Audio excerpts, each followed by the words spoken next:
प्रेम आणि जेवण यामध्ये समानता काय आहे? उत्तर: अति झाल्यास रिझल्ट एकच असतो, उलट्या.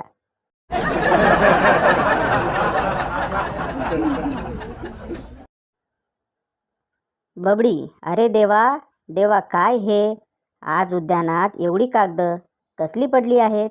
बंड्या: अगं, काल पालिकेने निवेदन नाही का वाटली, उद्यानात कचरा करू नये म्हणून? त्याच निवेदनांची कागद आहेत ते.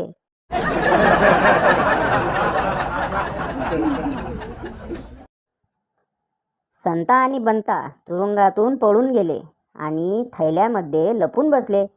त्यांना शोधण्यासाठी आलेल्या शिपायाला संशय आल्याने त्याने एका थैलीवर लाथ हाणली. संता ओरडला, भू भू. शिपायाने दुसऱ्या थैलीवर लाथ हाणली. संता पुन्हा ओरडला, अरे बाबा, त्या थैलीत बटाटे आहेत.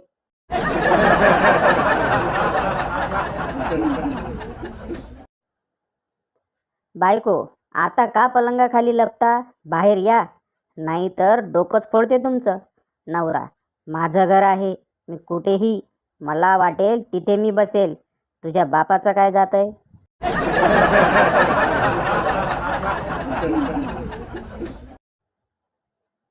बायको: रमा नेहमी सांगते की तिचा पती समजूतदार पुरुष आहे. नवरा: अशक्य, समजूतदार पुरुष कधी पती बनतच नाही.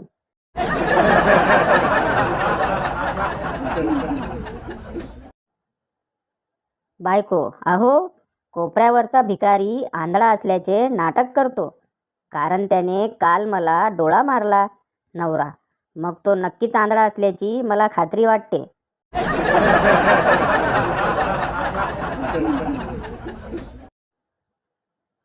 लेंडारे आणि पेंढारे बऱ्याच वर्षांनी एकत्र भेटले. पेंढाऱ्यांनी लेंडाऱ्यांची चौकशी करताना सहज विचारलं, पेंढारे: काय हो, तुम्हाला मुलं किती? लेंढारे: 14.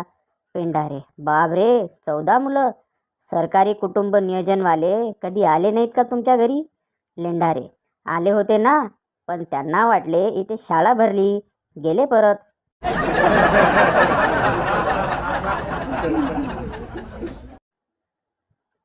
हॉटेलमध्ये गेलेला एक इसम गरमागरम मिसळ खात असतो.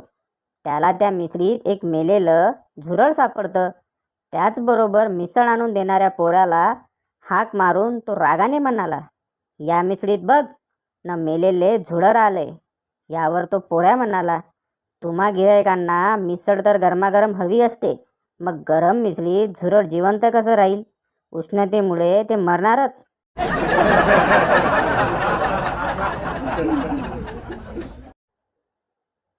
गंपू आणि त्याची बायको इच्छापूर्ती करणाऱ्या विहिरीवर जातात.